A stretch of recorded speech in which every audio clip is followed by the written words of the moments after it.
Hello friends, आज मैं आप लोगों के लिए नेट एजुकेशन के प्रैक्टिस सीरीज का 26 पार्ट लेकर आई हूँ।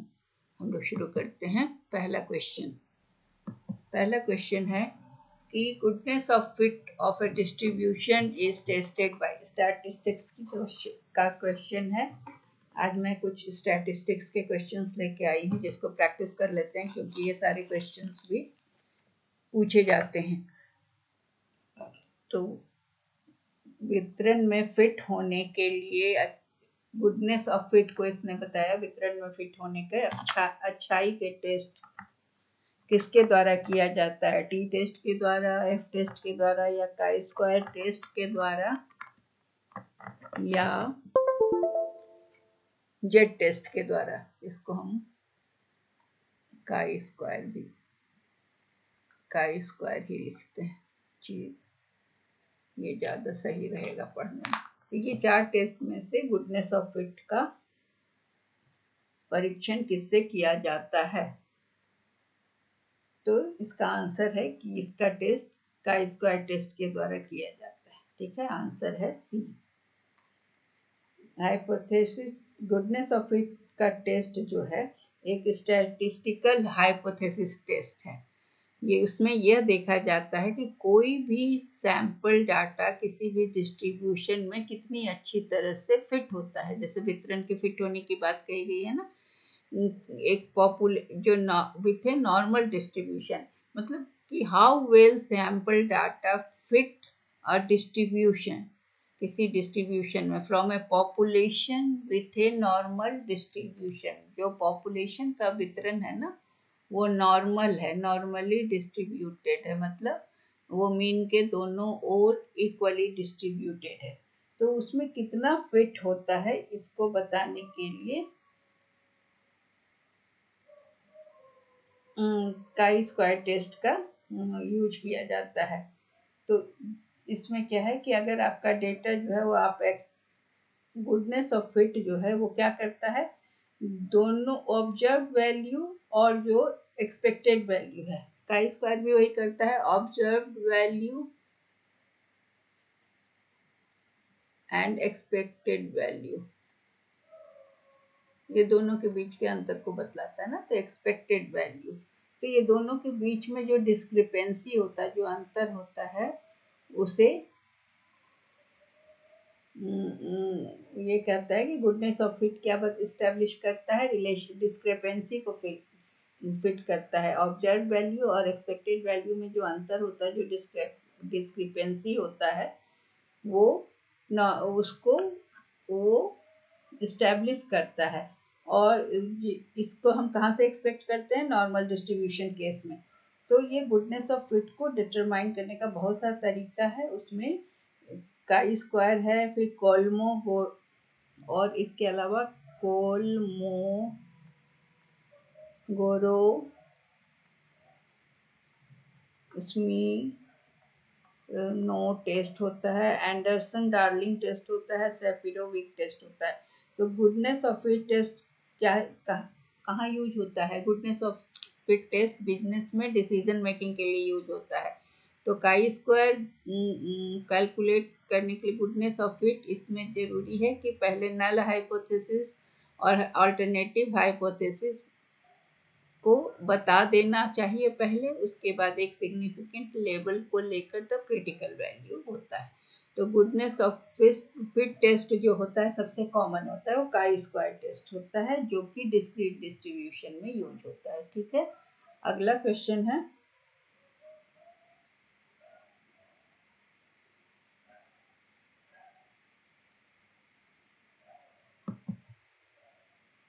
इसलिए इसका आंसर हम दूसरे कलर से लिख दें। Answer is C.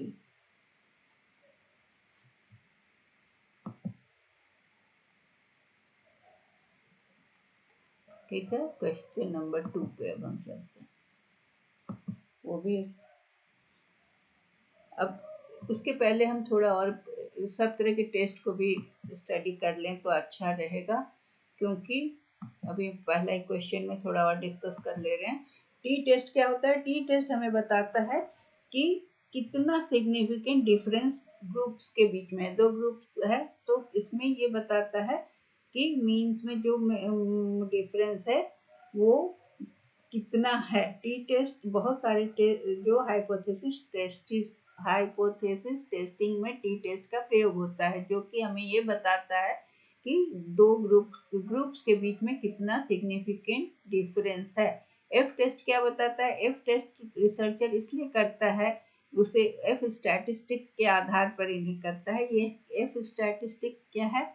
रेशियो है कि दो इंडिपेंडेंट काई स्क्वायर वेरिएट को जिसको कि हम उसके डिग्री ऑफ फ्रीडम से डिवाइड करते हैं, ठीक है। और जेड टेस्ट क्या है? जेड टेस्ट हाइपोथेसिस टेस्ट है, जो कि आपको ये फाइंड करने में मदद करता है कि किसी टेस्ट से जो आपको रिजल्ट मिला है वो वैलिड है या रिपीटेबल है ना। तो जैसे कि कोई अगर आपको कहता है कि वो एक नया ड्रग फाइंड किए हैं जो कि कैंसर को क्योर करता है, तो आपको अब क्या है कि श्योर आपको होना है कि ये सही है या नहीं। तो हाइपोथेसिस टेस्ट जो होगा वो बताएगा कि ये प्रोबेबली ट्रू है या नहीं है। तो जेड टेस्ट कहाँ यूज होता है? जब आपका डेटा जो है सो अप्रोक्सीमली नॉर्मली डिस्ट्रीब्यूटेड होता है, ये बेल शेप कर्व में, ठीक है। तो ये हो गया चारों तरह का टेस्ट के बारे में हमने थोड़ा थोड़ा जान लिया। अब चलते हम दूसरे नंबर क्वेश्चन में, जिसमें क्या है, वो भी स्टैट का क्वेश्चन है। वो बता रहा है कि the probability of type 1 error is referred as The probability of type 1 error is referred as 1 minus alpha, beta, alpha and 1 minus beta. Type 1 की त्रुटि की संभावना को कहा जाता है 1 माइनस अल्फा, बीटा और अल्फा और 1 माइनस बीटा। तो टेस्ट जब हम हाइपोथेसिस को टेस्ट करते हैं ना, तो टाइप 1 एरर को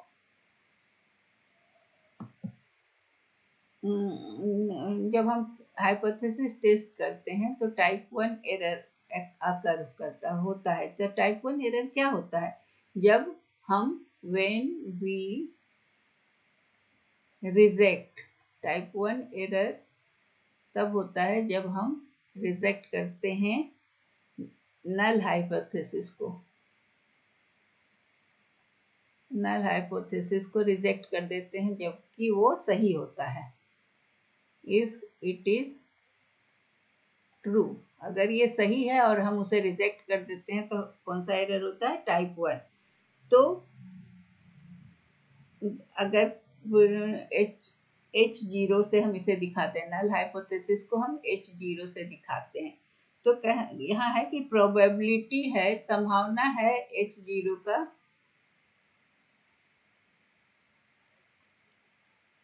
ऑफ H0 इज अल्फा, ठीक है। और अगर हम इसको रिजेक्ट कर देते हैं, अगर इसमें probability and if there is error, अगर उसमें एरर है इन प्रोबेबिलिटी, तो क्या हो जाएगा? प्रोबेबिलिटी है तो अल्फा, और प्रोबेबिलिटी में अगर एरर है तो ये हो जाएगा 1 माइनस अल्फा। तो इसलिए आंसर क्या है? 1 माइनस अल्फा। अगर सिंपल प्रोबेबिलिटी, इसमें क्या है कि प्रोबेबिलिटी को हम अल्फा से दिखाते हैं, और अगर वो नेगेटिव हो जाता है उसमें तो उसे 1 माइनस अल्फा से दिखाते हैं। अगला क्वेश्चन है, तो प्रोबेबिलिटी ऑफ टाइप 1 एरर क्या चीज से दिखाते हैं हम? 1 माइनस अल्फा से। इसमें क्या हो गया? एरर हो गया। एरर होने से ये 1 माइनस, ऐसे तो खाली प्रोबेबिलिटी ऑफ टाइप 1 एरर होगा तो नल हाइपोथेसिस को हम दिखाते हैं probability of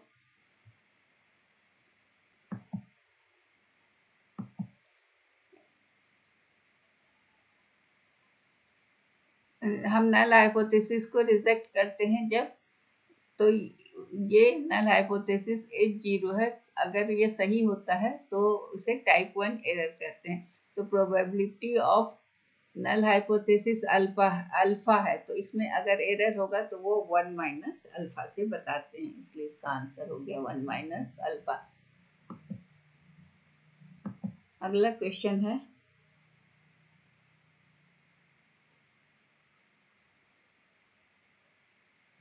if the critical region is evenly distributed,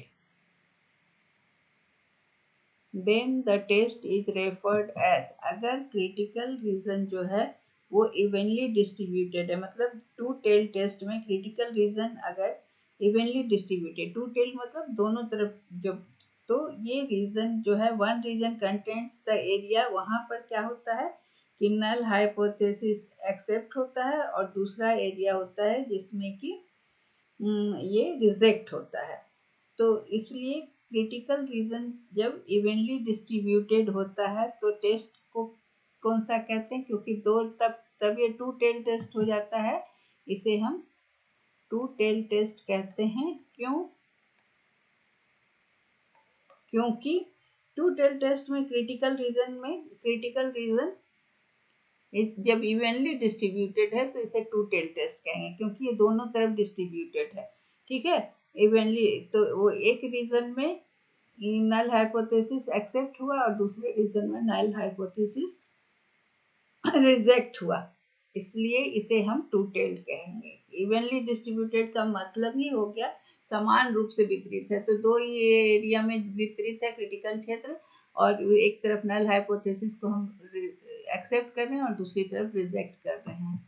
तो इस इवनली जब अनइवन होगा तो वन टेल टेस्ट होगा, टाइप 2 एरर होगा, वन टेल्ड आंसर होगा।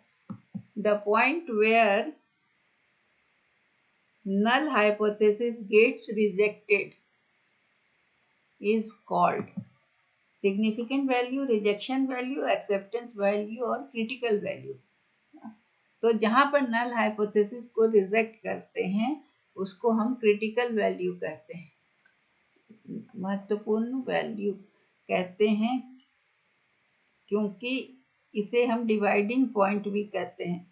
यहाँ पर ये जो है ना, इसे एक डिवाइडिंग पॉइंट है, यहाँ ये डिवाइड करता है जहाँ पर हाइपोथेसिस एक्सेप्ट हो रहा है और यहाँ रिजेक्ट हो रहा है, इन दोनों के बीच का जो डिवाइडिंग पॉइंट है ये वाला, इसको हम क्रिटिकल वैल्यू कहते हैं। इस पॉइंट पर नल हाइपोथेसिस रिजेक्ट हो रहा है या एक्सेप्ट हो रहा है, तो इस डिवाइडिंग पॉइंट को हम कहते हैं क्रिटिकल वैल्यू। ठीक है, तो इसका आंसर है क्रिटिकल वैल्यू।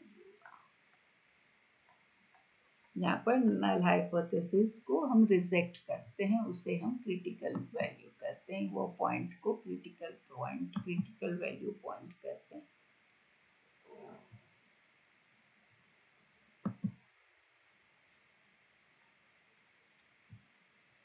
ये level of rejection. Rejection probability of null hypothesis is when it is true is called level of confidence, level of significance, level of margin और level of rejection। level of significance क्या होता है कि इसको हम level of significance कहते हैं। ये क्या बताता है कि इसकी परिभाषा यह दी गई है कि ये क्या है कि यहाँ पर probability of rejection of true null hypothesis, level of significance defined as the probability of rejection of null hypothesis, probability of rejection of null hypothesis। ठीक है, ये जब द रिजेक्शन प्रोबेबिलिटी जो है नल हाइपोथेसिस का सही होता है तो इसे लेवल ऑफ सिग्निफिकेंस कहते हैं। इस प्रोबेबिलिटी के नीचे नल हाइपोथेसिस रिजेक्ट हो जाता है। अगला क्वेश्चन है, the statement whose validity is tested on the basis of sample is called। ये स्टेटमेंट कोई भी कथन जिसकी वैधता का परीक्षण एक नमूने के आधार पर, एक सैंपल के आधार पर किया जाता है, उसे क्या कहा जाता है? Null hypothesis, statistical hypothesis, simple hypothesis और कंपोजिट हाइपोथेसिस। तो जिस भी स्टेटमेंट की वैलिडिटी या वैधता का परीक्षण एक सैंपल के आधार पर, एक सैंपल, तो जहाँ सैंपल आ गया वहाँ स्टैटिस्टिक्स हो जाता है, और जहाँ पर पैरामीटर आता है वहाँ पॉपुलेशन होता है, तो इसलिए इसे सांख्यिकी परिकल्पना कहते हैं। तो यहाँ जहाँ भी सैंपल आएगा वहाँ पर हमारा ये स्टेटमेंट, उसकी वैलिडिटी सैंपल के आधार पर होगी, तो वो स्टैटिस्टिकल हाइपोथेसिस हो जाता है। अगर पैरामीटर होगा तो फिर वो पॉपुलेशन में आ जाता है। A statement made about a population testing for testing purpose is called। कोई भी स्टेटमेंट परीक्षण के उद्देश्य से किसी जनसंख्या के बारे में जो बयान दिया जाता है उसे क्या कहते हैं? अब यहाँ पर हम उसे हाइपोथेसिस कहते हैं। कोई भी स्टेटमेंट हम क्या होता है कि किसी पॉपुलेशन का, हाइपोथेसिस क्या है? एक स्टेटमेंट है जो कि पॉपुलेशन के बारे में जनरल बनाया जाता है और उसके बाद फिर उसको टेस्ट किया जाता है, और टेस्ट करने के बाद उसे एक्सेप्ट या रिजेक्ट किया जाता है। तो अगर ये सही होता है, जो भी स्टेटमेंट दिया गया वो अगर सही है तो उसे एक्सेप्ट किया जाता है, और अगर वो कथन गलत हो जाता है तो उसे रिजेक्ट किया जाता है। तो ये स्टेटमेंट परिकल्पना या हाइपोथेसिस कहलाता है। अगला क्वेश्चन है,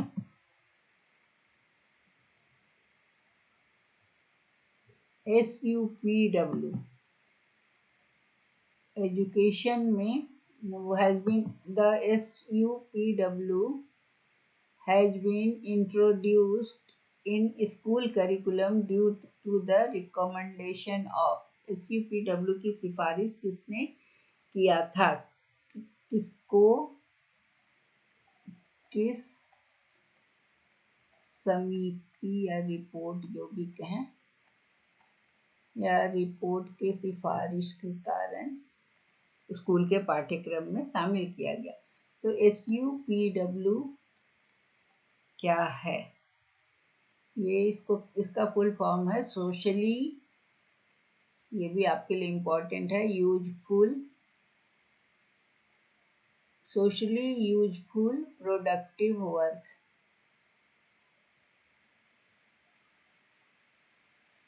सामाजिक रूप से समाज के लिए उपयोगी उत्पादक कार्य। ठीक है, SUPW का फुल फॉर्म है, स्कूल में ये कराया जाता है। इसे ईश्वर भाई पटेल एजुकेशनल रिव्यू कमेटी ने रिकमेंड किया था।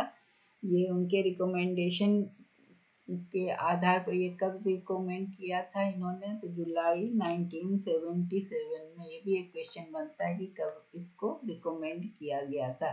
ठीक है, ये इस सोशली यूजफुल प्रोडक्टिव वर्क, ये सब्जेक्ट सबसे पहले स्कूल करिकुलम में रिकमेंड किया गया 1977 में, और लाया गया 1978 में इन स्कूल करिकुलम, स्कूल के पाठ्यक्रम में। इसके अंतर्गत बच्चे बहुत तरह के वर्क करते हैं। ये ministry of education, government of India के द्वारा लाया गया था।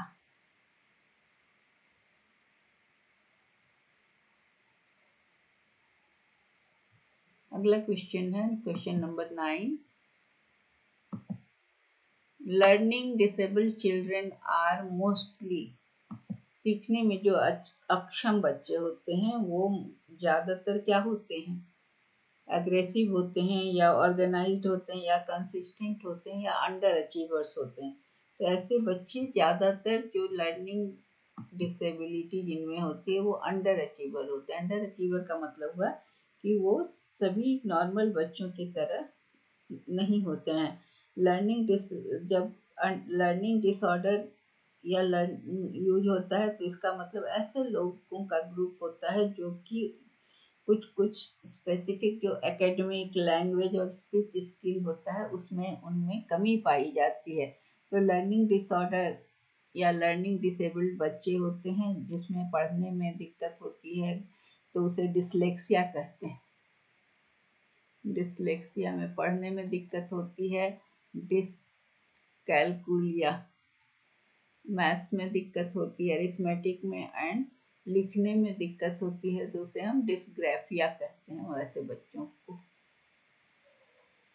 तो जो जिस व्यक्ति का IQ जो है वो लेस देन 20 होता है, उसको हम उसकी लर्निंग डिसेबिलिटी सबसे ज़्यादा होती है। लेकिन सबसे ज़्यादा हुआ, और लेकिन जिनका IQ 20 से 34 के बीच में होता है, वैसे बच्चे को सीवियर लर्निंग यहाँ डिसेबिलिटी होती है, यहाँ पर प्रोफाउंड लर्निंग डिसेबिलिटी होती है बहुत ज़्यादा। और जिनका IQ 35 से 49 होता है, वैसे बच्चों को मॉडरेट लर्निंग डिसेबिलिटी होती है। और जो बच्चों का IQ 50 से 70 के बीच में होता है, उनका माइल्ड लर्निंग डिसेबिलिटी होता है। ठीक है।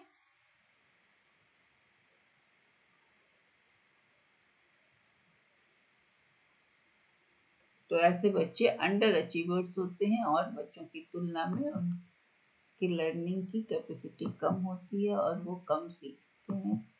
लर्निंग थ्रू कॉरेस्पॉन्डेंस, पत्राचार के माध्यम से सीखना एक प्रकार का,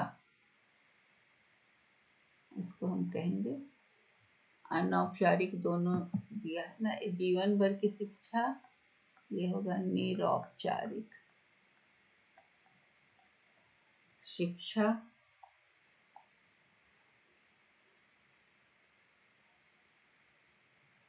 और औपचारिक formal education, informal education and non formal education. तो पत्राचार के माध्यम से जो लोग सीखते हैं उसे हम नॉन फॉर्मल एजुकेशन कहते हैं। निरौपचारिक शिक्षा पद्धति क्या होती है? ये किसी निश्चित सीमा अवधि तक नहीं चलती, इसका आंसर है निरौपचारिक। ये किसी निश्चित सीमा समय अवधि में नहीं चलती, बल्कि जीवन पर्यंत चलती रहती है। और ये इसकी जो समय अवधि होती है वो छात्रों की सुविधा के अनुसार होता है, जैसे कॉरेस्पॉन्डेंस में। और ये लचीला होता है, इसमें जो भी लर्नर होते हैं वो अपनी सुविधा से, अपने समय से, अपनी गति से सीखते हैं। और इनके लिए इनकी कक्षाएं सुविधाजनक स्थानों में आयोजित की जाती हैं और ये एक नॉन फॉर्मल एजुकेशन का पार्ट होता है। So that's all for today. इसमें कुछ स्टैट के क्वेश्चन है जो आपके काम आएंगे। Thank you.